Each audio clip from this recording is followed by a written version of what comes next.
So this is like oral presentation rubric. Let's take a look together an exam. Now they have 1, 2, 3, 4, 5, 6, 7 categories. And the first is a collaboration with peers.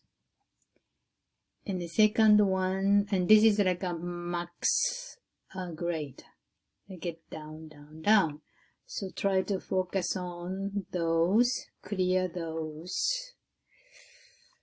Highest score you can get.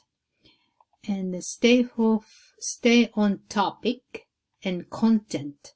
These are connected with present a book report organizer 1, 2, and 3. So be careful those one. And the vocabulary, Japanese vocabulary, comprehension, grammars, and then preparation, how well prepared you did. And then this is speech contest. So check posture and eye contact, gesture, many things. And do your best. And if you have any question, I am here to answer your question. Good luck.